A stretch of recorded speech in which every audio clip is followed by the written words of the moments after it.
How's it going, guys? Mutant XP on the mic. Welcome to another edition of the Mutant XPerience podcast. This is episode 31, and I am extremely honored to welcome as my guest for this very special podcast the one, the only, the marvelous one himself, Justin Wong. How's it going, Justin? What is up, man?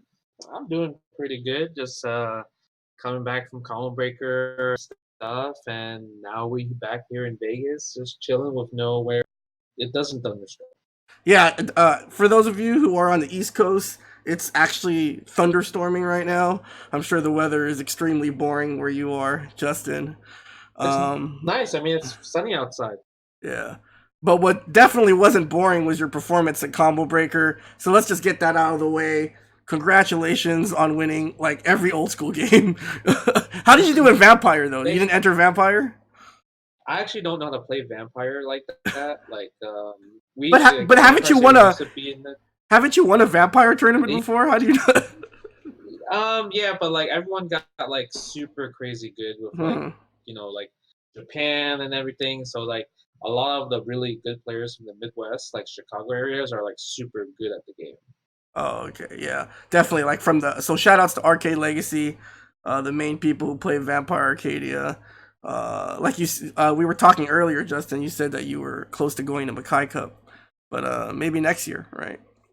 Yeah, I really wanted to go to Mackay Cup, Yeah. big tournament. Obviously I couldn't go because I have a daughter, and it was just too during that time, so that's why I didn't go to. Hmm. So, Justin, let's jump into the podcast right away since we're running a little bit late. Over the past few months, I've been asking my guests, obviously, Third Strike, 20 years.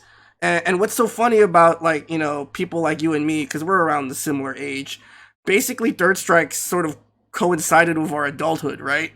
Yeah. Like, Third Strike came out, like, in 1999.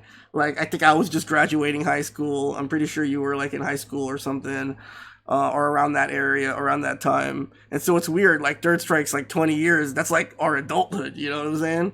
So That's like, actually a really long time, actually. it really 20. is. It Holy really shit. is. Yeah. So I could curse, right? Oh, if I yeah, could yeah, curse, yeah, right? yeah. You could say whatever you want, man. Fuck it, whatever. Uh, Yeah.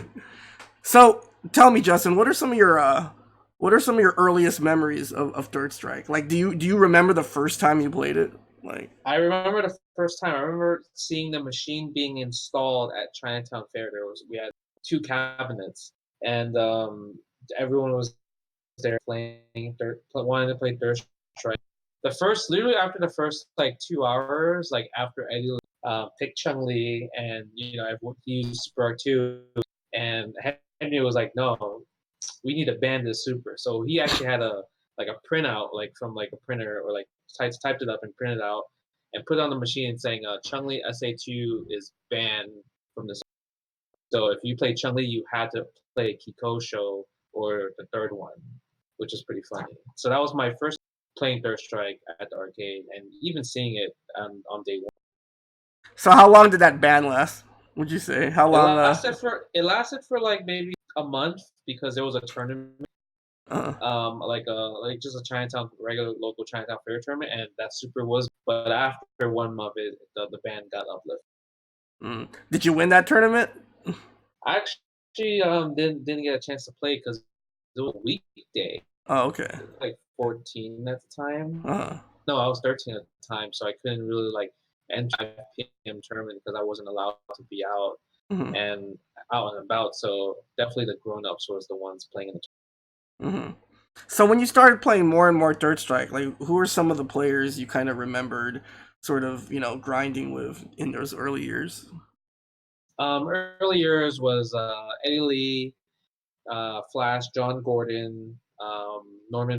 Let's see who else. Arturo Sanchez, Charlie Wang.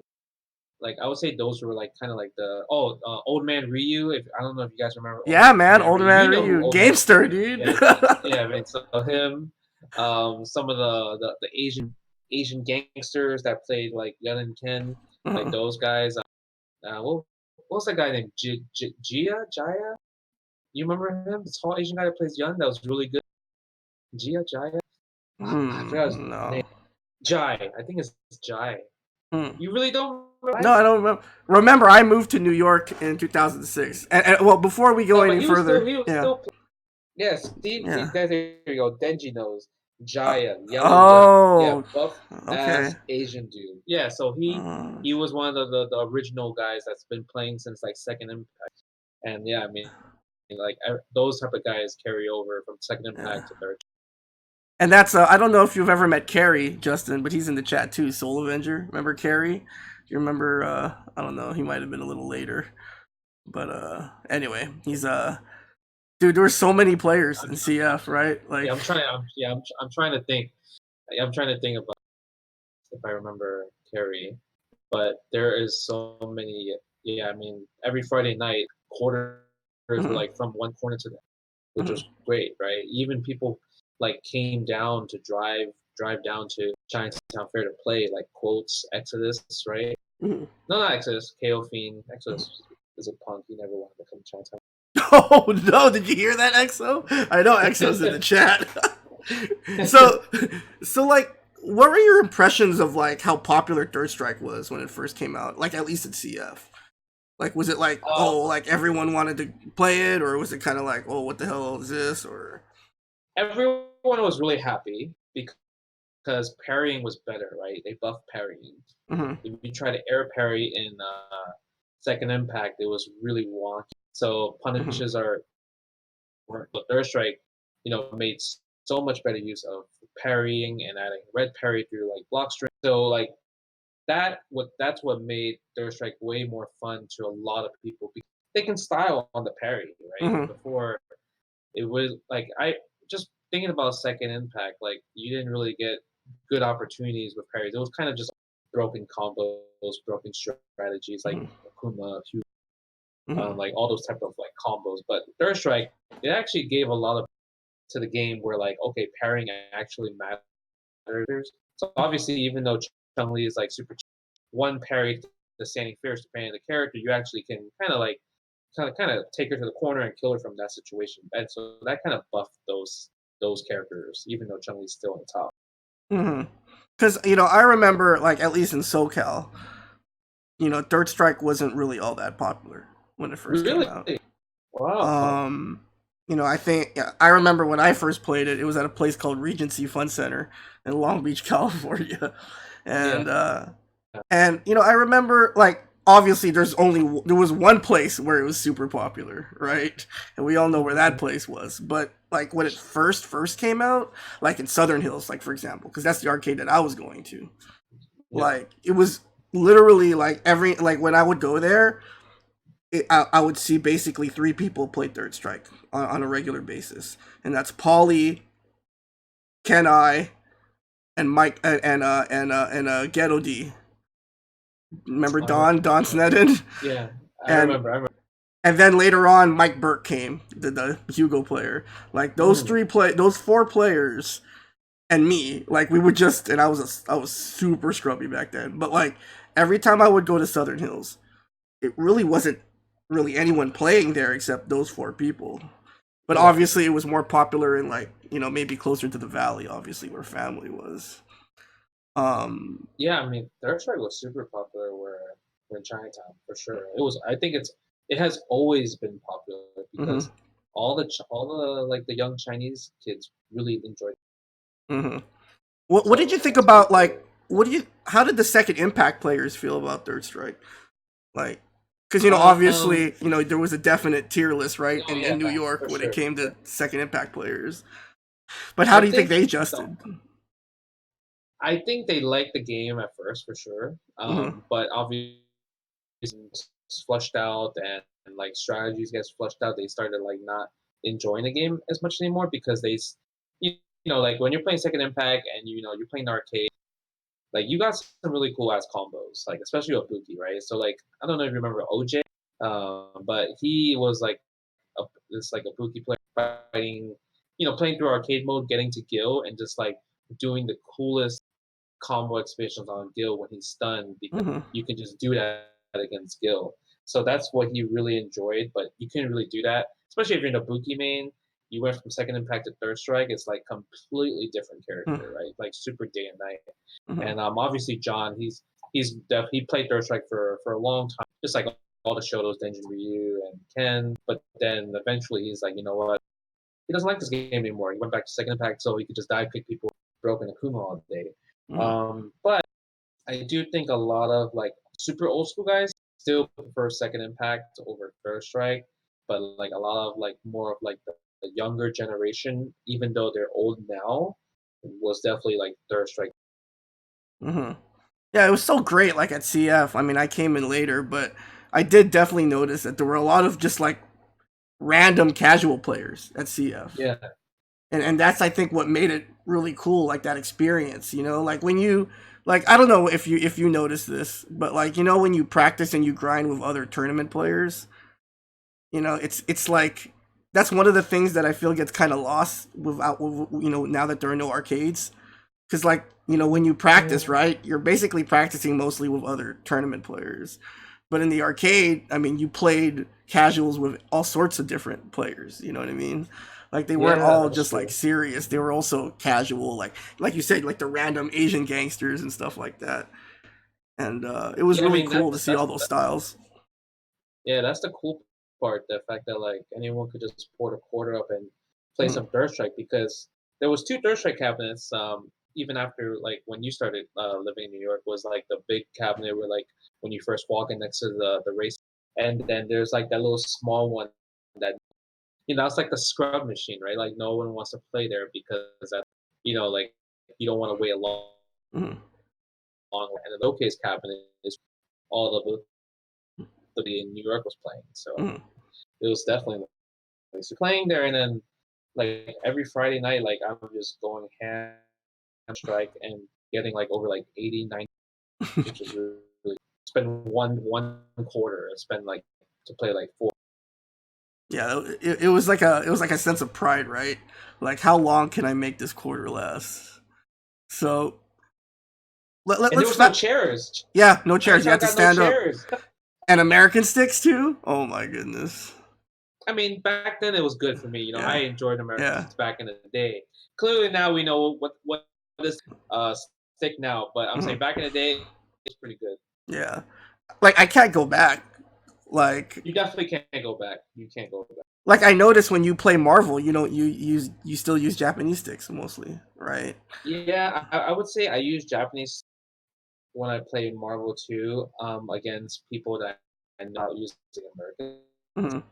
but against like the really good players, Hmm. I'll probably have to use American sticks just because I need a force situation. Hmm.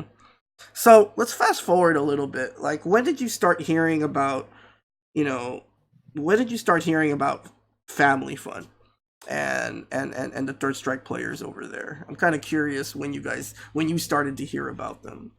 It was probably during like 2003. Hmm. That was when Third Strike had the console tournament at Evo, and it was in Cal Poly, and you guys had just weeklies, Rambats, Family Fun, and videos get uploaded. I forgot who uploaded. Like, was it Rockefeller that uploaded the video, or like who started that whole trend It of was like like Bus Karate recording and Dojo. commentating? Like, Yeah, it's I like it was like so that was like the first time I heard of Family Fun, and then that's when the SRK forums was there, and then Family Fun was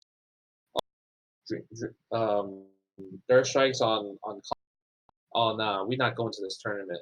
This tournament sucks, right? mhm, Arcade, right? And then obviously everyone started like talking like why are you guys complaining? And then Family Fun called us Mongolia, and yeah, so like it's literally like okay, there's Japan, then there's Family Fun, and then the rest of the United States is Mongolia.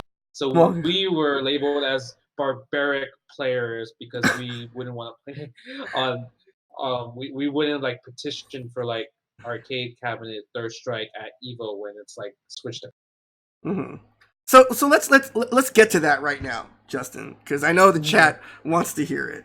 Like what do you feel about? Because I think this is something that to this day the Third Strike scene has a problem with, right? Like Yeah. For like, I don't know, like obviously you play so many games and you're part of so many scenes, but is there a scene that's more sensitive about what they play on than Third Strike players? Like, Oh or is it man. just, or is this just something that happens in all scenes, or is it something about Third Strike players? Like they have to, or is it something about the game? Like, give it to me, Justin. It Tell me what is it's it about? definitely Third Strike players for sure. It's Okay. it, it 100% Third Strike players come the most about like, oh, which version is this? Is this the PS2 version? Is this the Dreamcast version? Like, and then even when I was having a conversation with Shotokan at Common Breaker, and I was asking like, like where do Third Strike players play online? Like, do they still play on Fightcade? And then he was like, Fightcade has like 5 to 7 frames of lag, blah blah blah. It's unplayable. You cannot play on there. Like, oh yeah, I didn't know. I just thought that was the place to play for retro, right?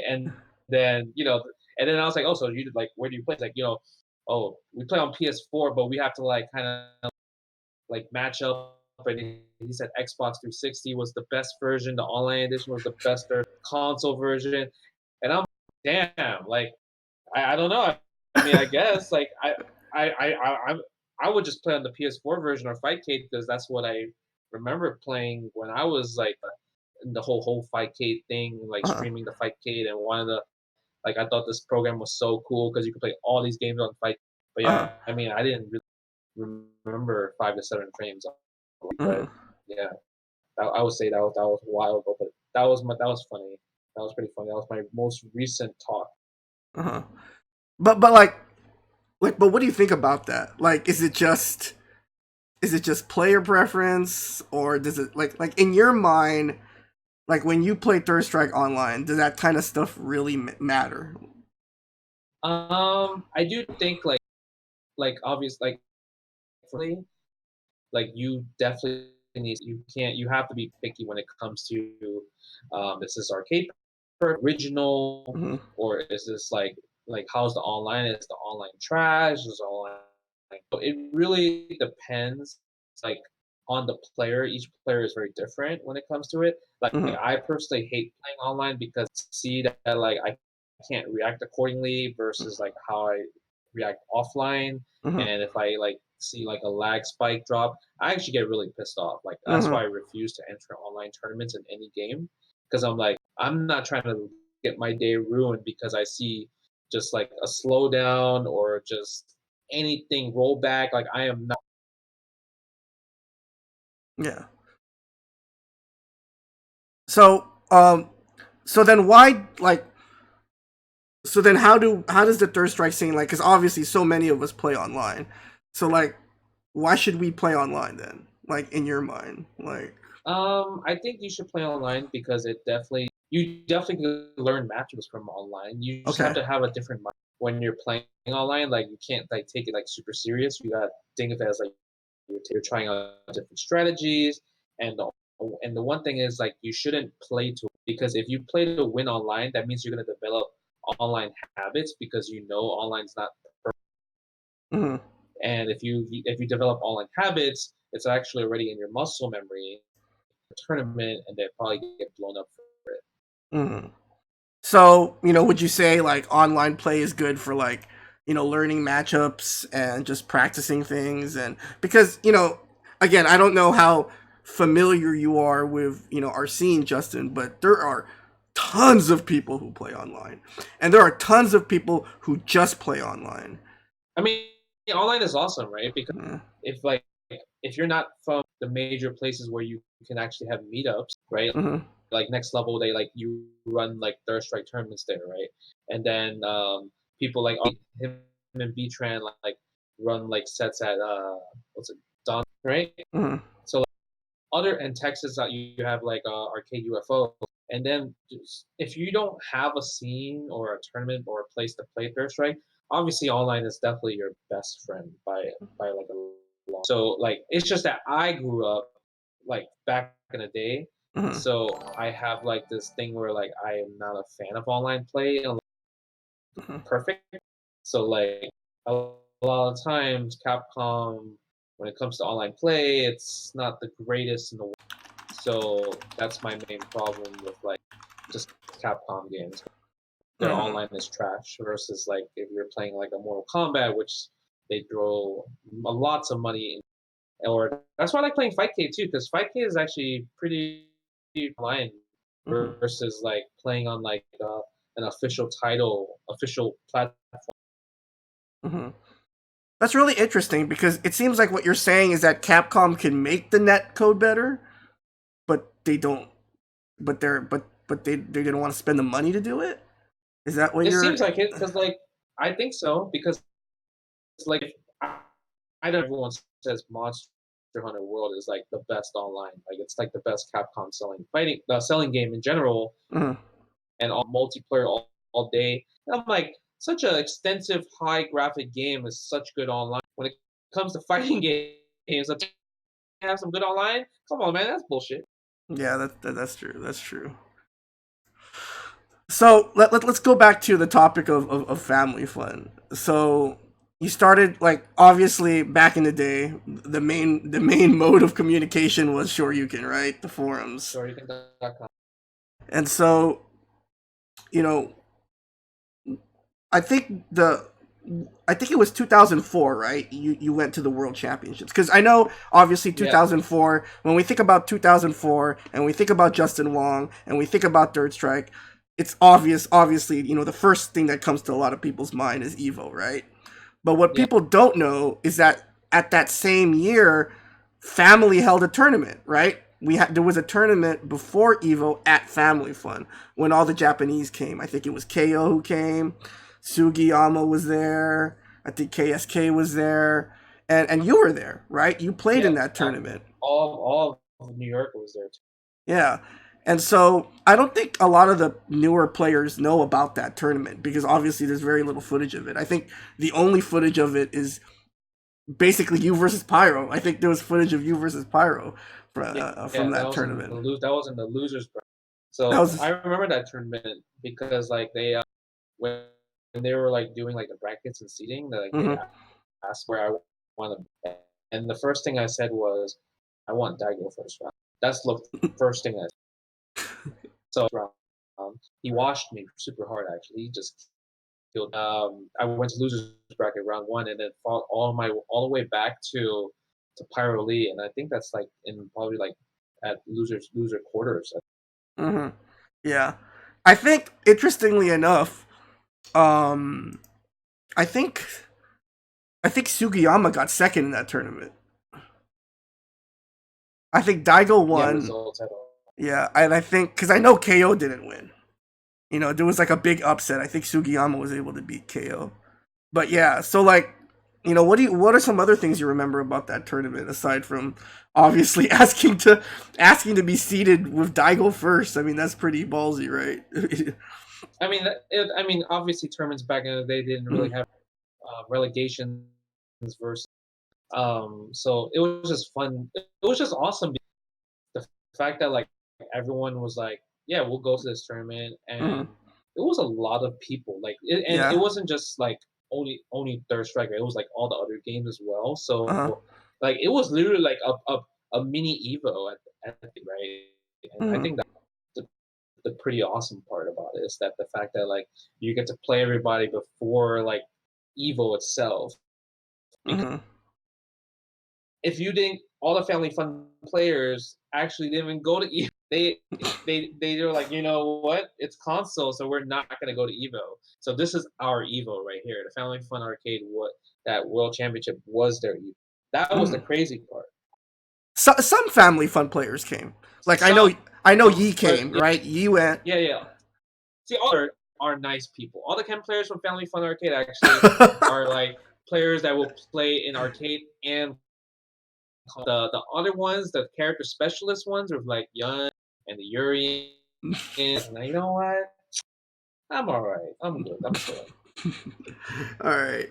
So I think that would be a good time to take our first break. But before we take our break, guys, I just wanted to remind everyone to please donate to the Jazzy Circuit.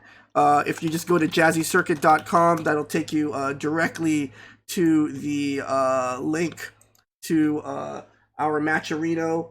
Once again, guys, everyone can donate absolutely for free.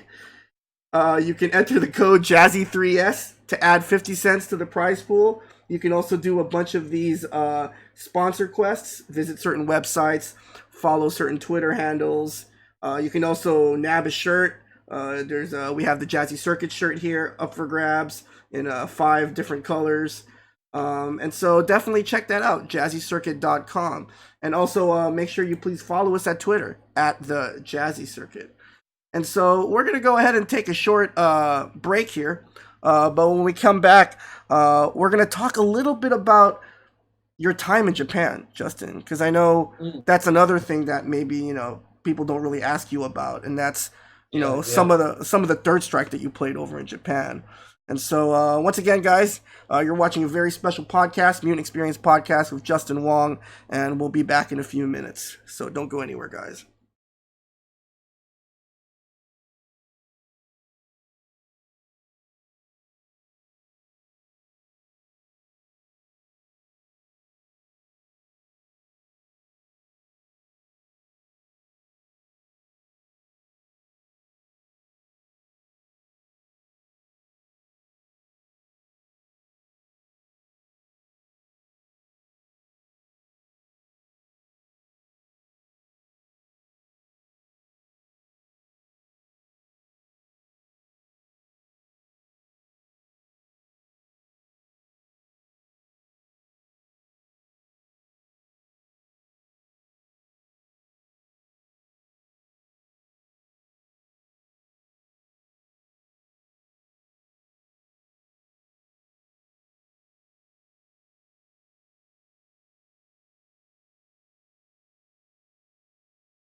All right, guys, welcome back. We are here with more Mutant XPerience podcast. Once again tonight, we have as my special guest none other than the marvelous one, Justin Wong. So, Justin, one thing that I wanted to definitely talk to you about tonight was your experience playing Third Strike in Japan. I know it's not really something that you get asked about. I mean, obviously you get asked about in Japan a lot, but as far as Third Strike goes, like when was the first time you went to Japan to play Third Strike? Um, so the first time was 2005, and I actually me and Ricky qualified Capcom Fighting Jam, Mm-hmm. and that gave us like the opportunity to go to Japan.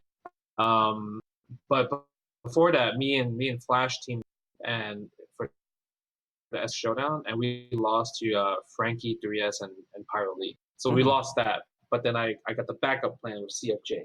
Mm-hmm. And Japan was great, man. I remember the first time going to the arcade in Shinjuku was closed down now, and it was like all like the Capcom retro games.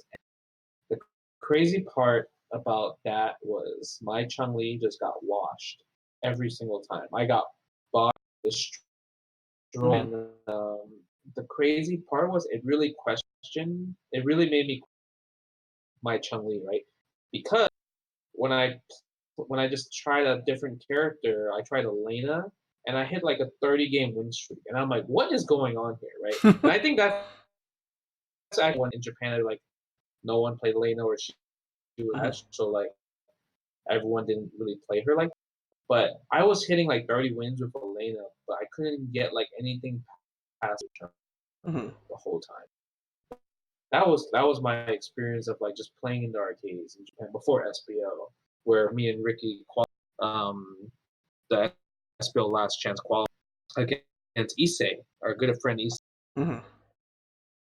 Yeah, it's funny that you say that about Chun because like one of the things I noticed when I was over at Co-op Cup is and I know this statement's gonna sound super stupid to most people, but like it's hard being a Chun player at Co-op Cup, because Oh, everybody there's so many. because everybody's tech is sort of geared towards beating you. You know what I mean? Like Yeah. the target that you have on your back. It's just so crazy. So like being a Chun player at Co-op Cup, like everyone's out. Everyone knows how to deal with your shit. It's pretty crazy. Yeah, everyone definitely knows when it comes to like trying to like parry neutral Mm. and where the jumps are, and like they're so good at that, and like it because it made me really like, damn, like is it like me being bad with Chung Li, or is it like they're just so good at the because like it was just weird to me that I could win with Lane Chung Li. Uh-huh.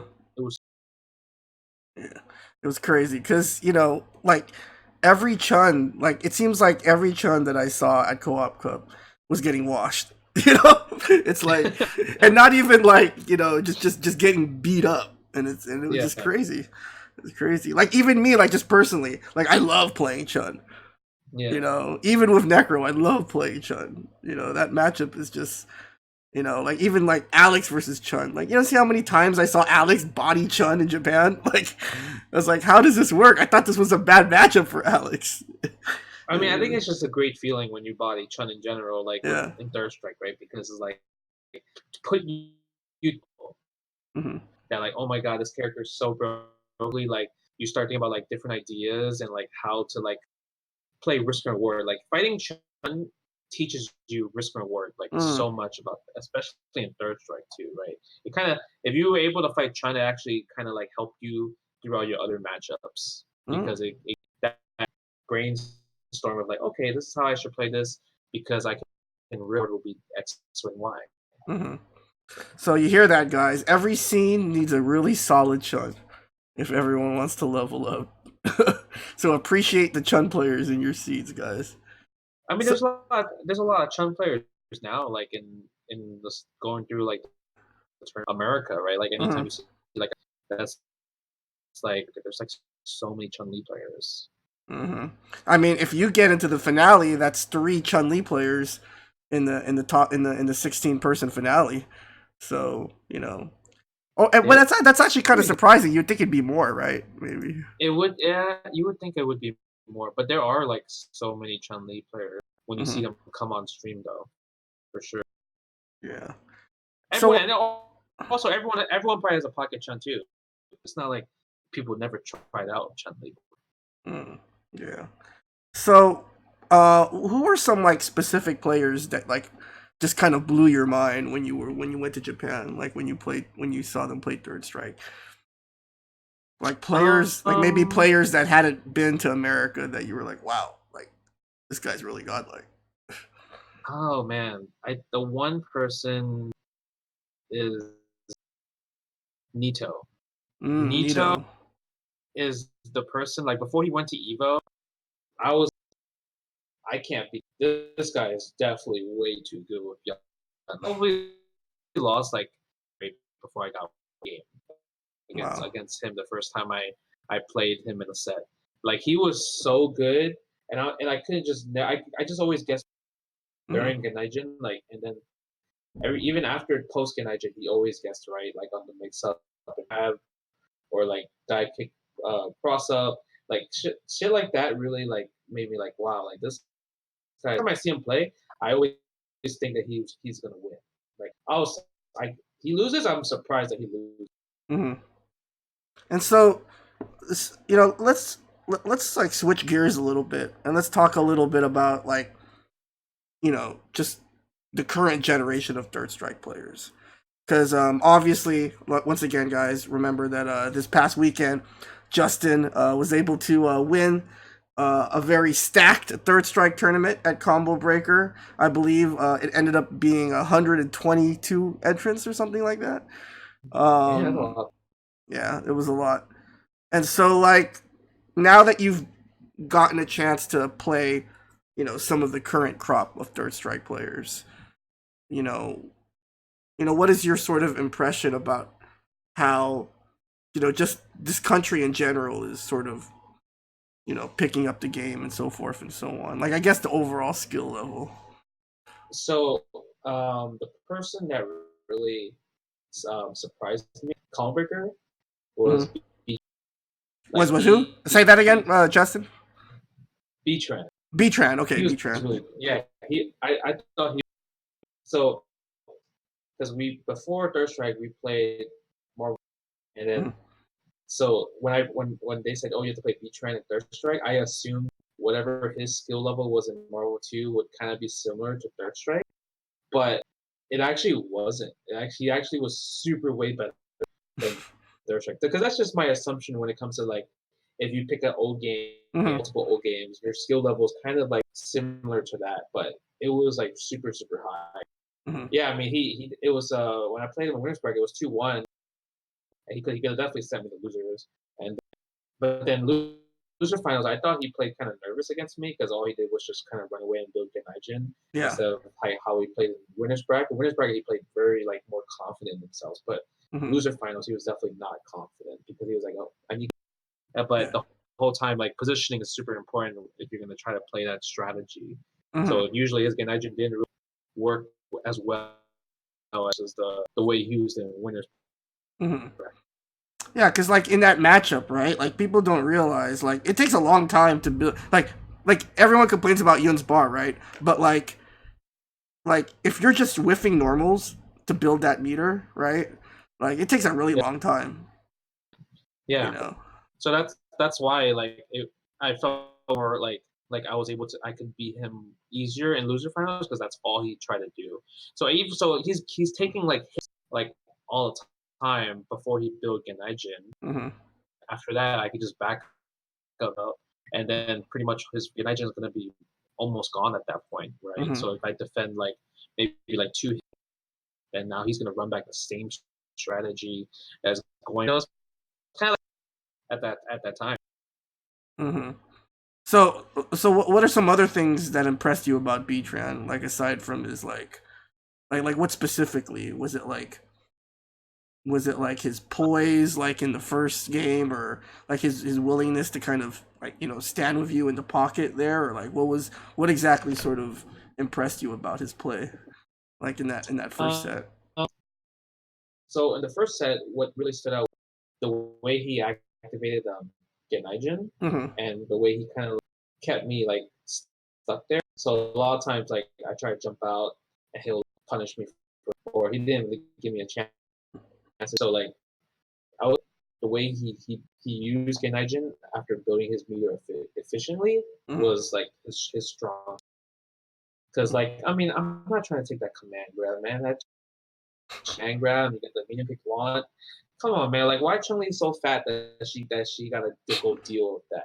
Like, if I have to deal with the up kicks instead, I'm like, okay, that's cool. But then you get the launch into the dashboard to the palm. I'm like, damn, for no reason.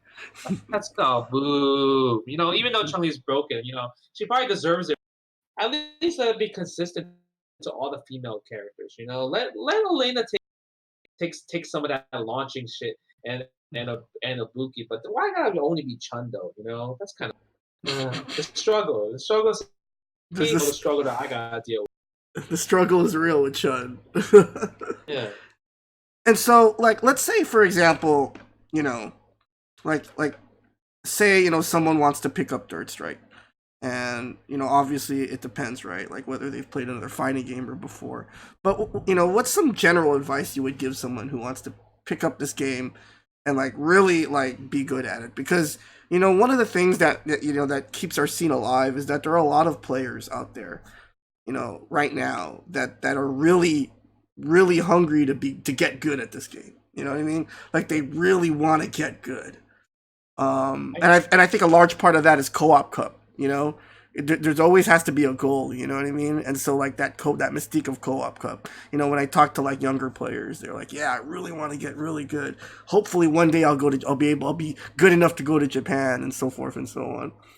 But so I like, think what's really cool about mhm, like so I think what's awesome and what helps Third Strike community the Third Strike players grow in terms of bringing more younger players is that it's probably the only fighting game that can be taken as seriously for like a team because even like besides like co-op cup like you have so many like now like in America like you have like 3v3s and even you were talking about how you're gonna be having a 5v5 at Defend the North right on Sunday. So like the fact like your one of the main focuses of Third Strike like incorporating like team play is awesome because then that kind of brings relate mhm, together right like outside you probably start texting like like how who should we pick up as our third or like who should we put on our 5v5 team. So I think that's what people like in the bond of talking mhm, because it actually kind of brings friendships together as and I think that's what's really important about that because usually when we're gamers very by myself I'm just stay in my room all day but Third Strike kind of brings like out mhm, to participate in the team events so you guys mhm. Yeah, I always thought Third Strike is just so much fun to watch in teams. But interestingly enough, well, I don't know how forthcoming you can be to answer this question, Justin. But obviously you were part of that Street Fighter Five oh of team course thing, right? the Like, yeah the, well the whole like what was that? Like, is it just a team format, or does it have to be like the right game? For team format to be godlike, I guess is what I want to ask. um yeah I think it depends the matchups Uh-huh. as well because like a lot of times you could be like oh yeah we need to have a Chun-Li on a team Hmm. right or we need to have like right the fact that you can have wild different and also polar opposite playstyle Hmm. is amazing because I feel like in Street Fighter 5 you don't really get even though there is like crazy playstyle your playstyle where like okay this we need this guy's this character Hmm. doesn't really that's why Street Fighter League does like the whole ban.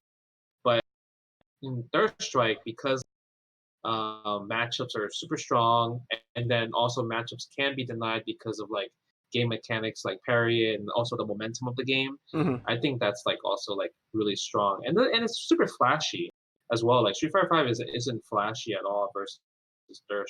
There's so Hmm. much more stuff that you have to worry about, and like every hit counts, right? Every hit, every throw, like Even just watching like co-op cup, right? Like you just see someone throw somebody, just a throw, and everyone goes like, "Hey!" Like you don't really see that in any other game. Like just a regular throw, like can change the whole momentum of the round. I think Hmm. that's Oh, yeah, that's pretty crazy. That's pretty crazy. Would you say that playing Third Strike can make you a better player overall in other games? I would say that's a hard one Hmm. because the thing about third you're forced to make calculated like risk in terms of dashing and Hmm. jumping.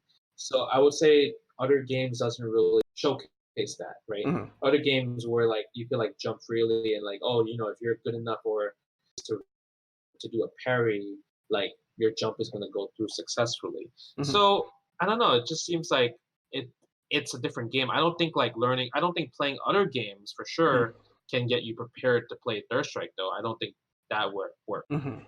Yeah, because I spoke to I've spoke to Chris G a lot of times, and he said this like on stream before, but he's always credited Third Strike for teaching him patience, right?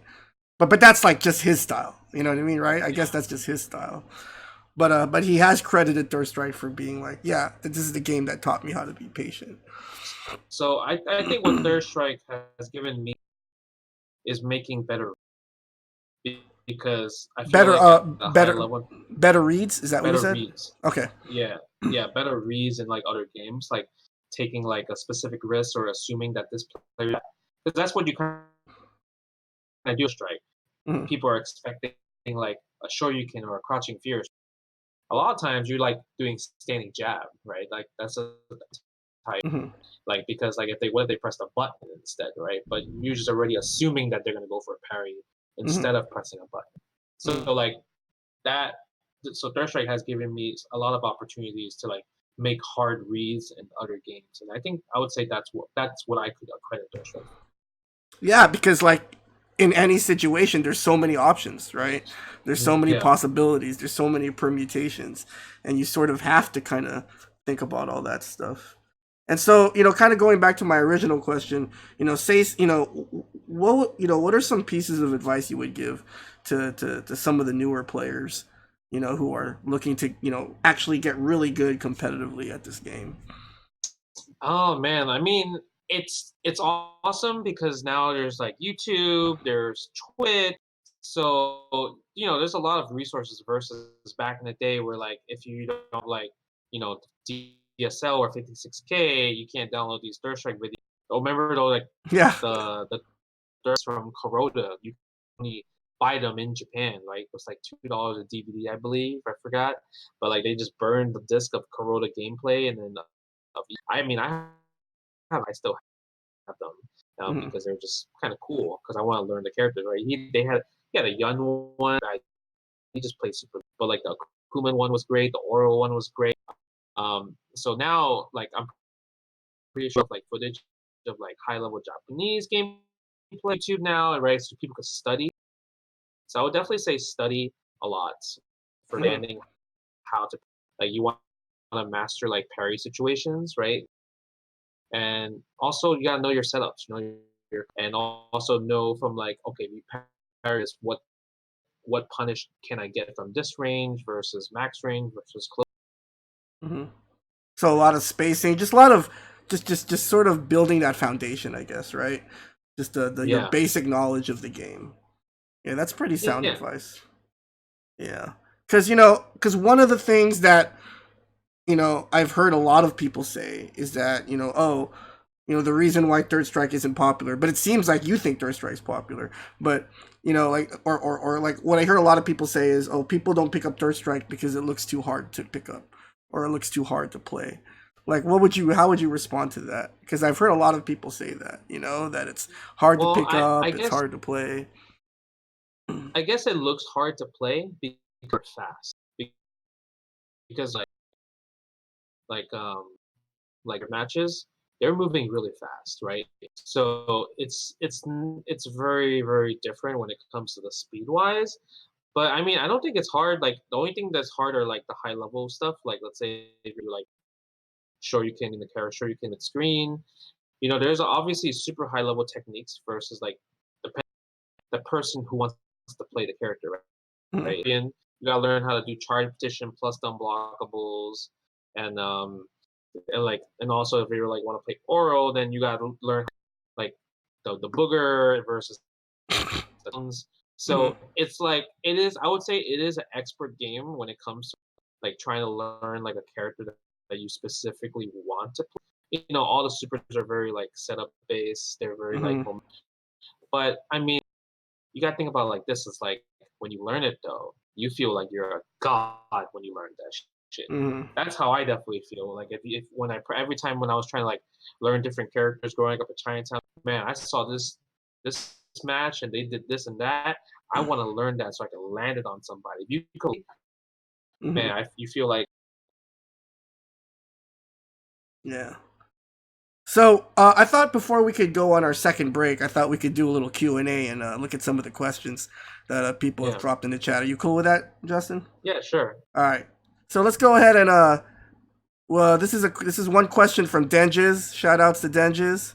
I don't know. You remember Anson, right, Justin? Denges. I'm not sure if you Was ever played him at CF, but he definitely used to go to CF. But I think you played him more online on Fightcade than anything. really? Oh, that's funny. But anyway, Denjin asks, Justin, who was the best Black 3S player in CF? Lava Oh, Heart or Hold That? it has to be lava. For me, it has to be lava. Oh Obviously, no!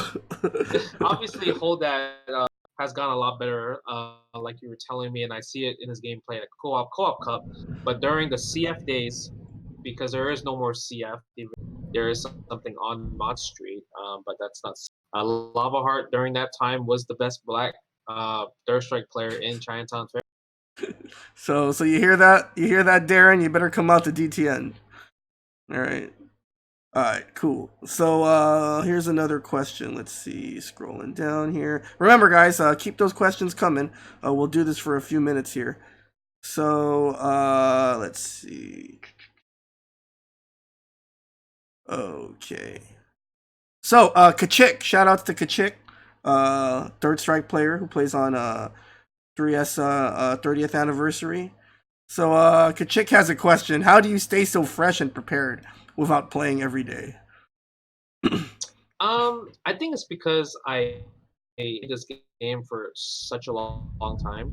Like Mhm, I've been like literally 1999, mhm, and even before Third Strike, I've been playing Second Impact, and also before that, I played like New Generation, and it's one of those things where like if I've been playing a game for like over 5 years plus, like it's kind of like riding a bike because mhm. you're never gonna figure the tech, the strategy, especially if you're playing for that long. I don't like you might be rusty in terms of like hit confirms, but I think after like one game or like couple games warming up, like flow. Mhm. All right. So here's another question. What do you feel is your hardest matchup in Third Strike? My hardest matchup in Strike is probably has to be Yun. Yun. Yeah, it has to be Yun. He's definitely the hardest.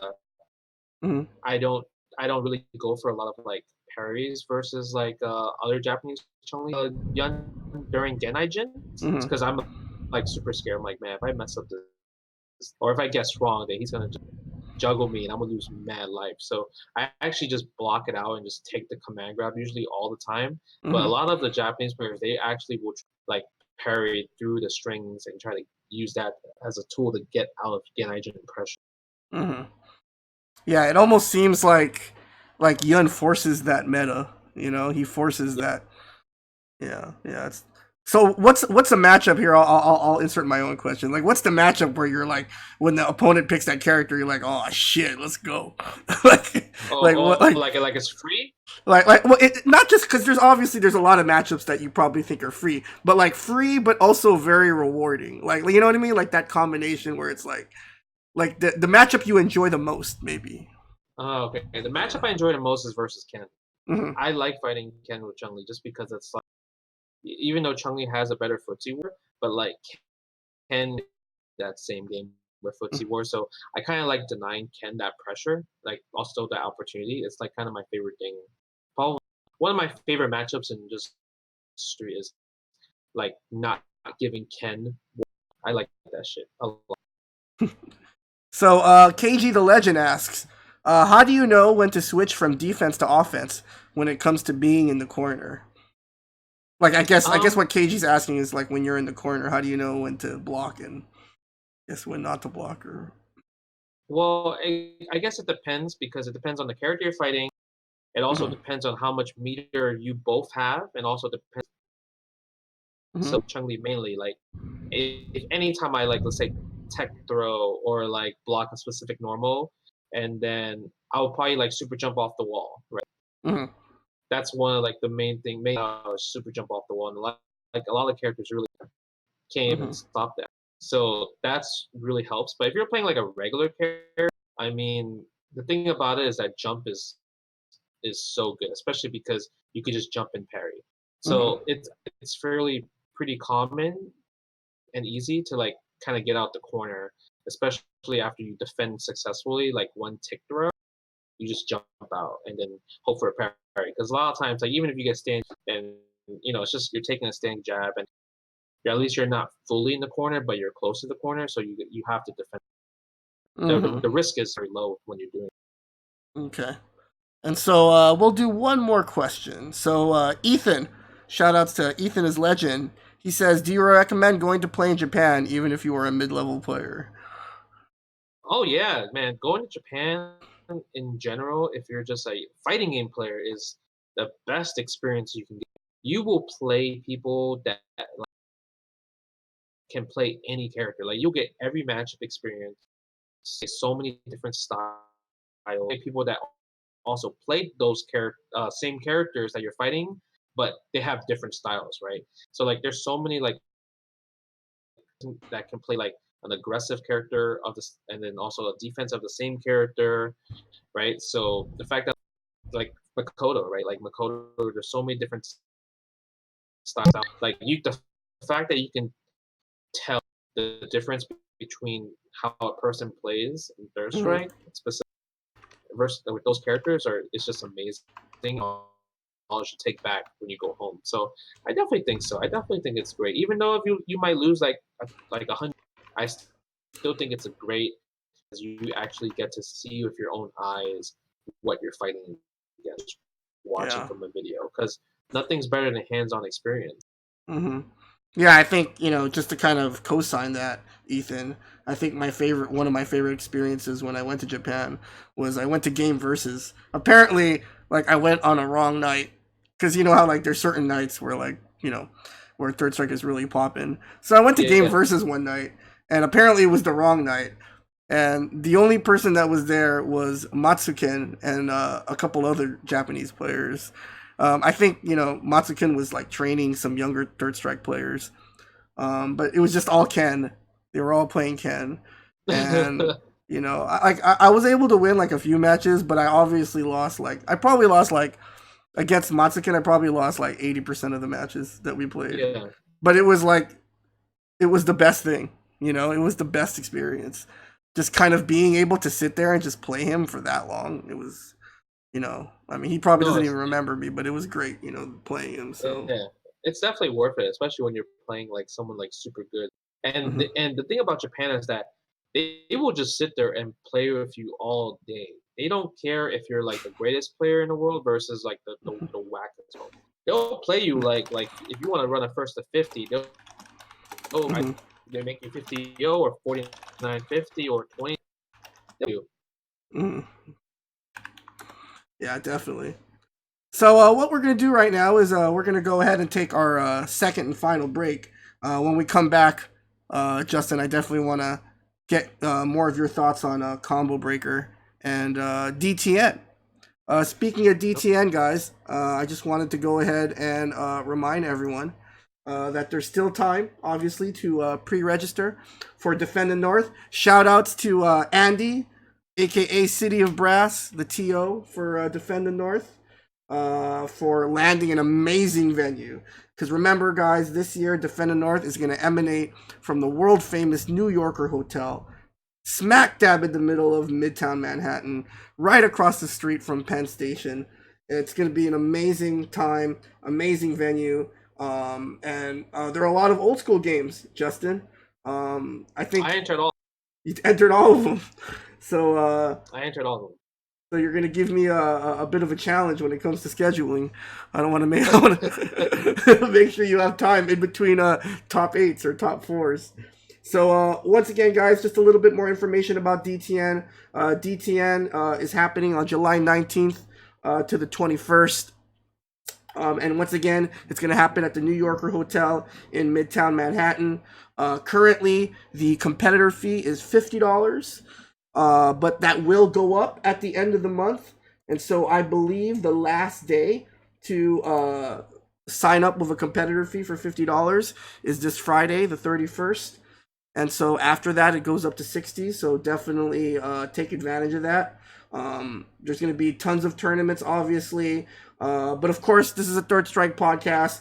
We all know why we're all going to DTN, and that's the Jazzy Circuit finale. Remember that at DTN, the singles Third Strike tournament will be the last chance auto qualifier. All of the players will get separated into 4 pools. 1 player gets out of each pool, and those 4 players will join the 12 players that have already pre-qualified prior to DTN. Hopefully, Justin, you'll be one of those people, so you don't have to play until late Saturday night in Third Strike. I actually have a question about Great. that. So, like, let's say I am one of the qualified players. Mhm. Am I allowed to enter the other Third Strike terms, or am I? No, it's just one big tournament. Basically, Yeah, so it's kind of like the way the Tournament of Legends was. Yeah, I know, but I'm saying like you know how there's an LCQ there. Could I enter the LCQ? Oh no, because Are we banned? No, because you're technically already advanced into the next phase of that tournament. If that makes sense. So in the tournament, but I'm not playing like the pools pretty much. Yeah, that's basically that. Oh, okay. Yeah, so that's how it works. I understand. It's kind of like the way, like, remember when Evo had Evo East and West? Yeah. I understand. And so, currently, just to let you guys know, we got tons of people signed up for Third Strike, but we really hope that more people enter. And remember, guys, we've also announced a team tournament recently, 5v5. If you don't have a teammate, that's okay. You can sign up individually anyway, and we can help you find a team at the event. If you have a team in mind, you can sign up as a team too, if you want. And so definitely, but either way, you have to sign up on at the DTN website to sign up for any of the games. Remember, guys, competitor fee goes up on June 1st to $60. And so what are you looking forward to at DTN, Justin, just before we take our second and final break? I mean, what are some of the things you hope to see at DTN or hope to be able to experience? So I haven't been to DTN for like super long. Mm-hmm. I'm actually very excited because it's actually in New York City. So that's actually my favorite part about the tournament. But besides that, I'm really happy about how like there's such a resurgence of just like the retro games. And yeah, I mean that's kind of what I enjoy most about going to tournaments these days. Like obviously I probably the last couple of years I've been only playing like Street Fighter 5, but it's just like I really do enjoy playing the old games way more than versus the modern games. So I'm just super happy like it's part of like tournaments that I can go to. So like if Capcom Pro Tour event, but I'm able to go there to play old man games as well, that means I will have in general. But I am looking for a team. I want to enter the 5v5. So so you hear that, guys? I want to be. Did you hear that, guys? Justin wants to enter the 5v5. I'm definitely down to play in the 5v5. I think I'm maybe my ideal team for the 5v5. Definitely all. Seriously, does anyone want a does anyone want a pretty okay Chun player on their team? Like he's pretty good. I think he's won a few tournaments before. Does anyone want Justin on their team? Just a few. Does anyone want Justin on their team? Everyone's gonna be hitting your DMs. So Justin should handpick his team. Hey man, whatever you guys think.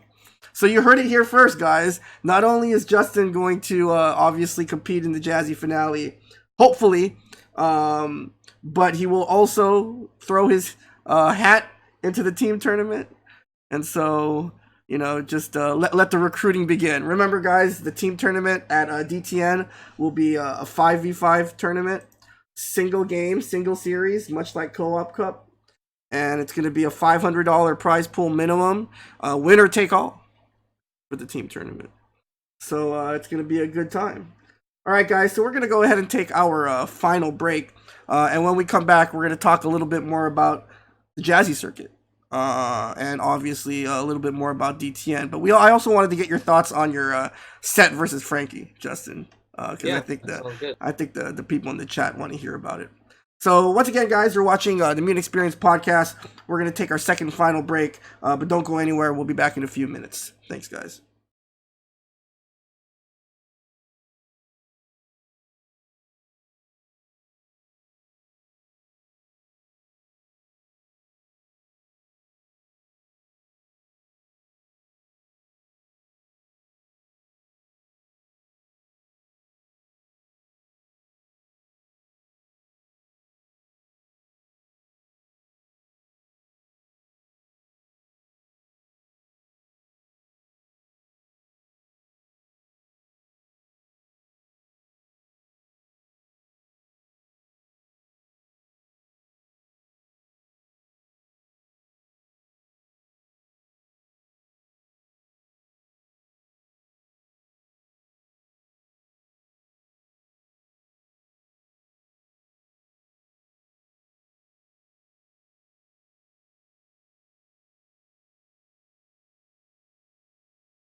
All right, guys. Once again, Mutant XP on the mic. My special guest tonight, the marvelous Justin Wong, fresh off his win at Combo Breaker for Third Strike and a bunch of other games. And so, Justin, let's go ahead and talk a little bit about that winners final and that grand finals against Frankie. So, Yeah. obviously, shout outs to Frankie, BFG, longtime Third Strike player. I remember this guy when he was like in high school, Yeah, same just here. at CF, just watching everyone play, and now like he's just this godlike Ken player, godlike Third Strike player in general. Obviously, needs no introduction. But how are you able to overcome Frankie, Justin? I mean, tell us. Everyone wants to know how did that happen? Well, I mean, before I talked about I my favorite matchup is just fighting Ken, right, in general. And but the last time I played Frankie was the Red Bull tournament last year, and he killed me. He killed me like three. So at first I was like, damn, Frankie's OD now. Mm-hmm. Huh? To like Call Breaker, I would say during the winners bracket, I took it as I was the favorite, so I'm the one trying to upset him, and that kind of made me play more as lame as possible. It actually made me attack more, hold my space more, hold my ground, kind of poke more. A lot of things that he did in the winners bracket actually, he got a lot of strong hits from me, like doing like dash low parry, getting a lot of like late jump roundhouses. So that really like kind of like threw me off. Damn, he's hitting a lot against me because like if you're a person that like likes to like crouch tech a lot or poke or crouch jab, especially with Chung Li, you're gonna use crouch a lot. So you're actually in danger of just like getting punished. So like a lot of times he dashed in front of me and I wasn't able to check jab, so a lot of low parry on his part. So at that point, I'm like, you know what? I need to react better. If I can react better, and he's also jumping a lot. So I'm like, if I can react better on the dashes and also like at least 90% of the time, then I should be able to play better against him and also even win against him, right? Because he put me on losers and it was 3-2. So it was really close, right? And I was like, man, it wasn't free.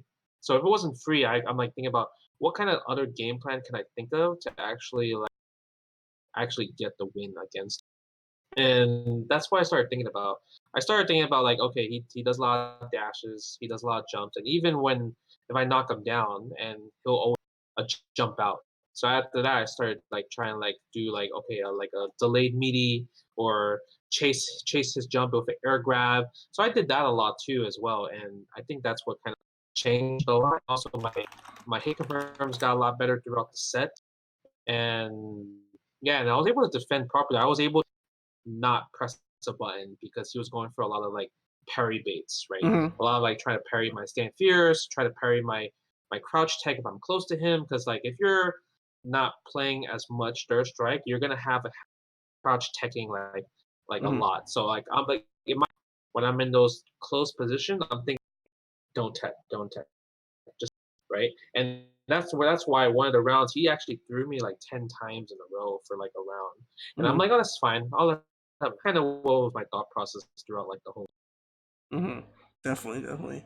Yeah, because I was because definitely because like that that that temptation to tech, right? Yeah, It's so yeah. strong. It's so strong. So what did you think about that switch to Yun? Like what the hell was that all about? So I think because like after playing me like the first set, like shit. So he thought maybe if he played Yun and like kind of like threw me off my game because I'm so used to playing Ken. Like we technically will probably played what 8 games, no 9 games of Ken versus Chung Li. So maybe the 10th game he could switch over Yun and take a win off of me, right? And kind of like Mm-hmm. reset the whole momentum because I was in full momentum at that point after the. I mean, his Yun was working for a bit. He actually started doing forward fierce. He did like stand like low, short. Mm-hmm. So that could have probably changed the game if he didn't drop the combo. And after, like, I'm like, well, he keeps getting hit by a standing roundhouse because he keeps trying to jump out. Because if you're young, you're not trying to stay on the ground. You're trying to super jump out and start building meter again. So I Mhm. kind of took advantage of that and just like kind of just roundhouse him to to death, which what I did. What I did in the round to make Mhm. him go back to. It seems like what really like sort of mind fucked him was the air grab. Yeah, I mean, I was just looking. I was to jump because that option was just jumping back or jumping forward. So I'm like, all right, I'm gonna just wait. I'm gonna just stare at it and Mhm. then wait for you to jump. Yeah. And that's what I did for a lot. Mhm. Definitely, definitely. So because you won Combo Breaker, Justin, that means that you earned a big 600 points. Mhm. And so, for those of you who are unfamiliar with how the Jazzy Circuit works, basically, the Jazzy Circuit, there are three ways to qualify for the Jazzy finale at Defendant North. The first way is to win one of the 6 auto qualifiers that we had. And just to recap, for those of you who aren't sure who those auto qualifying winners were, remember that our first Jazzy Circuit auto qualifier was back last October, I believe, or I think late last September at TFC. And so Exodus was our first auto qualifier, so he's automatically in the finale. The second auto qualifier is 5 star by virtue of winning a really stacked tournament at Don's Arcade, and so he's automatically in. And then Chris G auto qualified at Frosty Fostings by beating Shotokan in a close match, and so Chris G is in. And then on the same weekend, on April 15th, at Free Play Arcade, Ryan B, aka Let Blood Run, American player who spent a lot of time in Japan, he auto qualified by winning Free Play. On the same weekend, Adam, aka Dirt Master from Chicago, qualified at Michigan Masters. And then, last but not least, the 6th auto qualifier winner was Yuki, who won Texas Showdown, which actually you were supposed to play in, right, Justin? But you weren't able Yeah, I to was play in it. doing Hollywood esports Hollywood event stuff, previously. Hollywood's. Yeah, Hey, make that so paper, I'm dude. sorry. I'm Make that sorry. money. You But don't have I to mean, apologize. yeah, but hey, man, you told me you DM me and it was like, yo, if you win Combo Breaker, you actually like have a high chance of making it to Jazzy Circuit finale. All right, let's run it. And then you're like, no pressure, no pressure. And here we are now. Well, there you go, right? I felt like I needed to give you that little extra push. You know what I mean? So those are the 6 auto qualifiers. So they're in already. And so the next 6 players that get to be in the finale are the top 6 players that have the most points on the leaderboard without having won a Jazzy auto qualifier. And if you don't mind, Justin, we're gonna go ahead and take a quick look at the standings, just so that everyone understands what we're talking about here.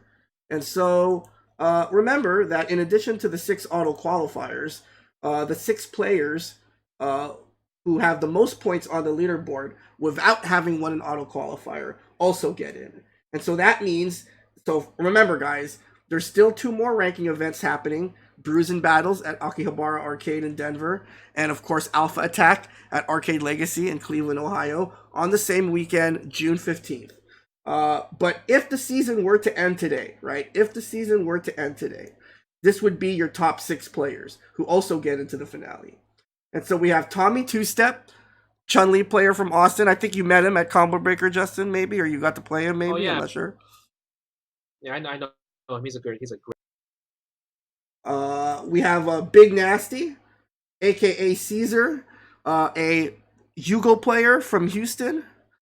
And then remember, we disregard Yuki, Chris G, EXO, Ryan. And so in third place, technically, we have Dr. Steelhammer, aka Dude So High, a longtime online Urian player who's really been grinding it on the East Coast. And so in terms of, the players that get in through the leaderboard, it's 100% guaranteed unless something like super ridiculous happens, right? Like both those tournaments on the 15th get like 64 players or whatever. But, basically the people that are like 100% safe that are going to get into the finale through the leaderboard are Tommy, Big Nasty, and Steelhammer.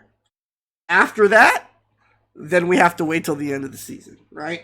Because now we have you right below Steelhammer, Justin, with 900, Mm-hmm. and then you're tied with Frankie with 900. Remember, Dirt Master auto qualified, so that means the person in the last place to qualify for the Jazzy finale would be Luke, a really strong Goki player from Austin. And so here's the thing, though. Luke has 870 points. And so remember, there's still a couple more ranking events left. Because it's on the same weekend, players are going to have to decide. So, like, there's the meta right there, Justin, right? Like what tournament do I go to? Like, which one do I, And so... You know, funny about that, right? I was looking into the Denver tournament. Uh-oh. And just from looking at it, I already see that face for that Denver. Mm-hmm. So he was already ready in that tournament. So I kind of might, Denver's pretty close to me. I might go to that. Oh, it's no. It's a free weekend for me. It's a free weekend for me for sure. Oh, guys, do you hear that? Justin Wong might show up at Brews and Battles. Oh, this is gonna be a ridiculous end to Jazzy Season 1, guys. It's one of those things where, like, I am a safe player. So in order for me to make sure to protect my spot, I have to go to Denver to kind of, like, you know what? I need to actually at least win this tournament or get like top 3, so other people can't get those points, right? Oh no, dude, Justin, you hear that? Oh my goodness, Justin Wong at Brews and Battles. Oh man. So going back to the leaderboard real quickly. Remember, Luke is currently in last place, but remember, basically anyone a spot 18 and above has a chance to get into the finale. So we're talking about Bass Ruthless, local Denver player. HBZ Jerry Rice, Juan Ruiz. You might remember him, Justin. His name was Damon. He was like a tall, kind of white. No, he wasn't white. Whatever. Tall, light-skinned dude. He had like curly hair, kind of like a fro. I don't know if you remember him. Really skinny. He used to hang out. He used to hang out with Green Tea. CF. Oh, okay. Yeah, I know. Yeah, you remember Damon? Because I remember Green Tea. I know Green Tea and his homie. Yeah. So Damon is Green Tea's tall homie. So that's Jerry Rice. Obviously, we have Ahmed. Right, we're not sure if he's gonna travel or not. He may just try and qualify at DTN. Who knows? Alex the Machine, who is a Dallas player, and then of course Shota Khan, Face, and Katie Alpha. Shota Khan from Rhode Island, Katie and Face from Texas. And so basically, any of these players have a chance at cracking the top 6 on the leaderboard. A lot of things just have to go right or wrong, depending on your perspective. And so, you heard it here, guys. Justin's a safe player. He wants to lock up that spot. So, so maybe you guys will see him on June 15, guys.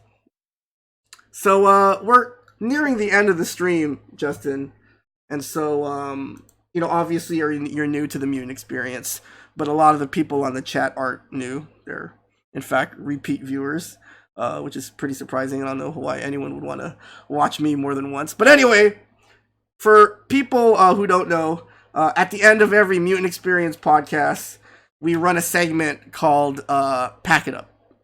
Mm-hmm. And so Pack It Up is basically a series of, basically I scour the internet for I scour the internet for clips of Third Strike play. Mm-hmm. And I pick out 5 nominees that I feel are prime examples of what not to do in the game. And so first things first, Justin, we're going to go ahead and make sure that you can see my OBS here. Okay. Actually, so let me just give me a sec, guys. Application window. There you go. All right. I see it. Great. So since we're obviously fresh off Combo Breaker, I thought why not do a Pack It Up devoted to Combo Breaker. And so this Pack It Up is going to have all clips from Combo Breaker. And so I hope you guys are ready, chat. So without further ado, here is this week's edition of Pack It Up.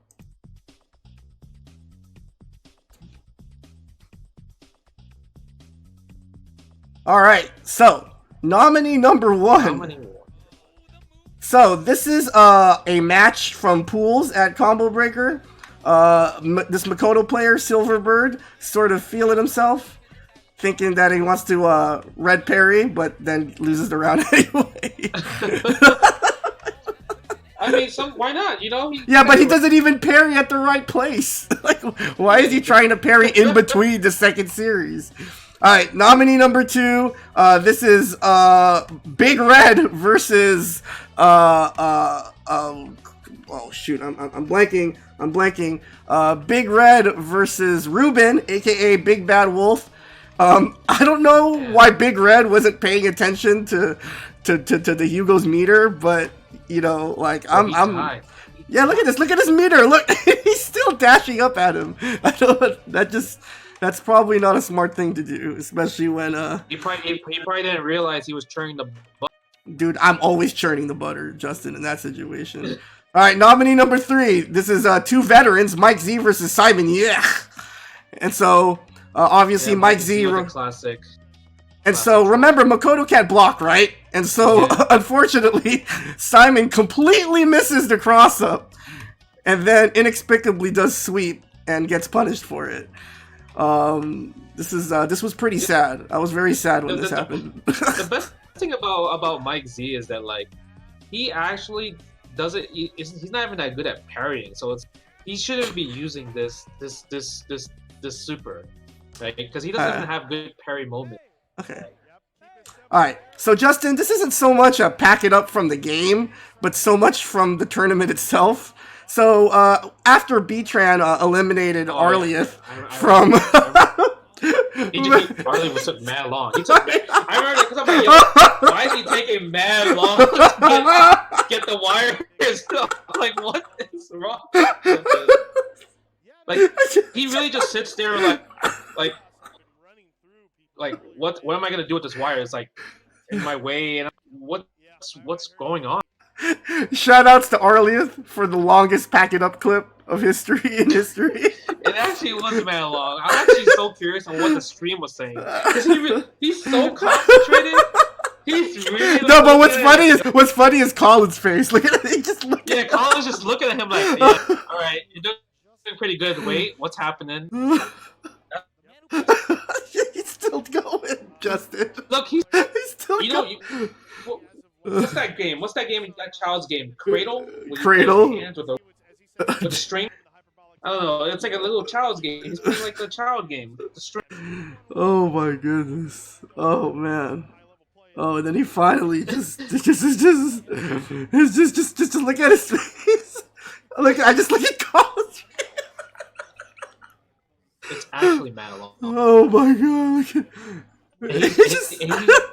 He's too. Like if you understand, but he's using both hands. So like, why is it taking so long if you're using? Yeah, right. Why is it taking so long if he's using both of them, dude?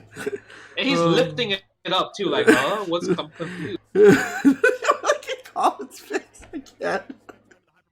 Just look at that's just his face. Yo, he's definitely like, what's going on? No, because you know what's the worst part about that is that Colin's been ready because I was playing a Marvel 2 exhibition and like they let me finish my Marvel 2 exhibition. So like I'll play before like my winner. Yeah, so he was already waiting a long time and he was just looking at his face. Oh my god. Okay. No, what about that guy with the white guy with posing of his phone? Yeah. Wait, what's going on? So nominee number 5, we have it's not pack it up without the Titan himself, Exodus, who manages to fuck himself up by doing the mix up behind the table. So he not only does he miss the second sweep, then he goes for the overhead, and then he misses that too. I mean, you know, sometimes That table is broken. I use that table to hide. That table's godlike. Yo, I guess so. If you're gonna get hit by this shit, make sure you're behind the table. And then he should have played the safe way, and then just kind of put me into the corner. Yeah. Definitely. I mean, you already know what's gonna win. But number 4 is gonna win free. I don't know. I don't even know. Yeah, guys. So you pick your favorite. Tweet me. Tweet Justin. Tell us what your favorite pack it up moment is. The non-third strike moment is gonna be the best one. Oh gosh. Oh, I'm crying. Ugh. Oh, just. Oh, okay. Okay. All right. So let's try to get this back on track here. So obviously, once those ranking events in Denver and Cleveland are finished, it's all eyes towards Defend the North. Remember, at Defend the North, you can still register. Go to smash.gg/Defend the North to register. Remember, $50 competitor fee expires on Friday. So remember, guys, the Jazzy finale is going to be at Defend the North, and so Justin, let's tell it to me. All right, who are you looking forward to playing at in the Jazzy finale? I mean, you already know, you're familiar with some of the players, but you know, I'm sure there are some players that. How many? Who's coming out to the LCQ though? That's like. How are you, man? Like, how you're not gonna play in it? No, man, I'm washed up, dude. I have arthritis in both hands now. You know, I fuck up every other confirm I try. It's not in the cards for me anymore. But yeah, I mean, but definitely there are a lot of strong players that are going to be at DTN. I mean, obviously I can't divulge, attendant information. So you know stream. Who I would love to play is, because I haven't played it so. Nika KO. Is he good? Is he done? Well, Nika actually won the last Jazzy event in Next Level. He beat Frankie. Yes, but he doesn't have enough points, right? So he has to auto qualify. Yeah, he has to go to the DTN. I would love to play him just because, I remember playing him from the first time also Rock tournament, and he got so much better from there. So I would think, for someone that I haven't played in a long time. It's a funny story. Apparently, this is what Lloyd told me years ago, but apparently the first time he met, his first ever tournament was at this tournament. Do you remember Web2 Zone? Yeah, Web2 Zone. I remember that. Apparently that's the first time he ever met me and Flair. For those of you who don't know, Flair, longtime Pennsylvania third strike player, and that was right across the street from what's that theater? Or it's in Union Square, right? Or no, it's in St. Mark's. St.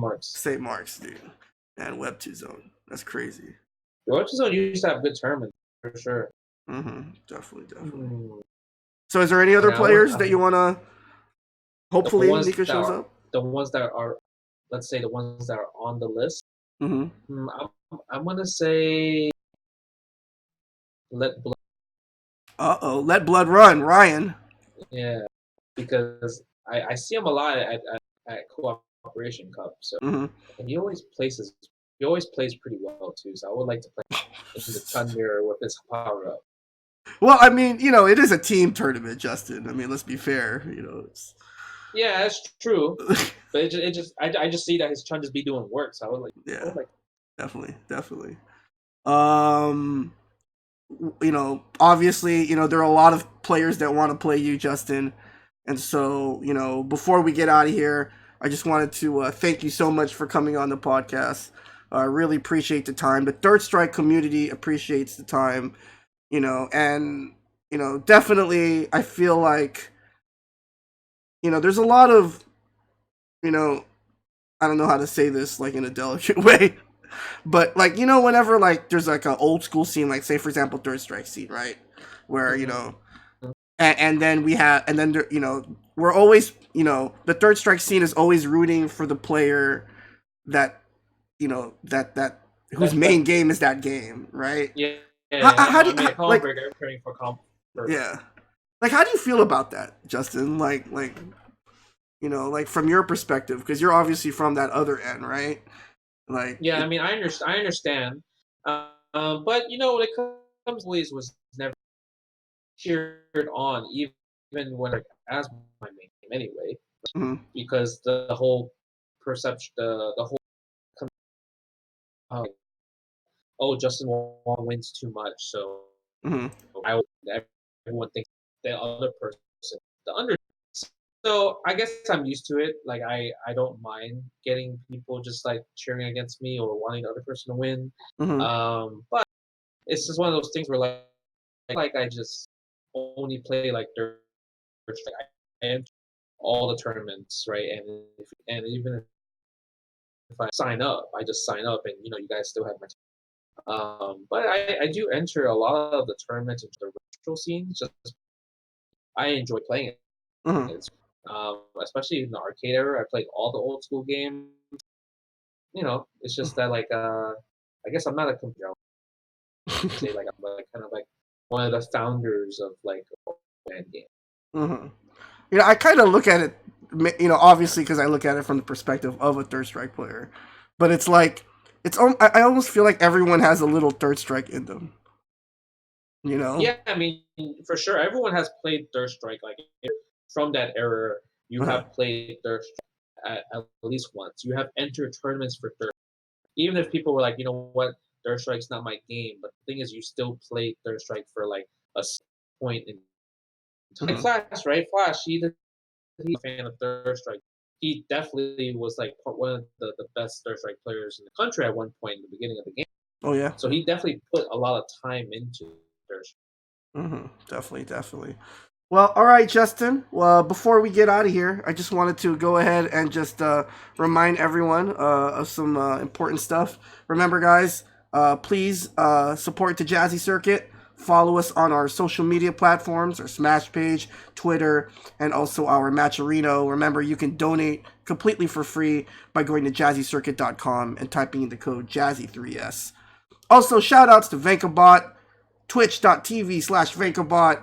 He streams. He's probably the most consistent Third Strike streamer that we currently have. He's currently doing his usual Bruise Day Tuesday, where he streams 8 hours of Third Strike. And so definitely check out his channel. He runs online tournaments, the Jazzy Online Fundraisers, twitch.tv/Vankabot. Of course, remember, everyone has all the auto qualifiers have commenced, and now we're just waiting to see how the leaderboard shakes out. And remember that the season all comes to an end at the Jazzy Circuit finale at Defend the North 2019. Remember that there are going to be 4 last chance qualifying spots up for grabs. Obviously, we'll have the finale as well as a 5v5 tournament. And of course, last but not least, please register for Defend the North. Please consider joining us. It's going to be a great time. New Yorker Hotel, right in Midtown Manhattan. Definitely check it out. And also, again, remember, follow us on Twitter. So once again, Justin, thank you so much. Not just for what you're doing with Third Strike now, but like you've given us so many memories. You know what I mean? Like in terms of Third Strike. Yeah, of course. No, I mean in And general, like I play I love Strike a lot, and like, there's at point I actually stopped playing Marvel 2, really focus only on Third Strike, like mm-hmm, specifically like 2005 and 2008, mm-hmm, because I really wanted to win each Strike, and I got second mm-hmm. twice. Nuki caught block. But it was just an amazing time.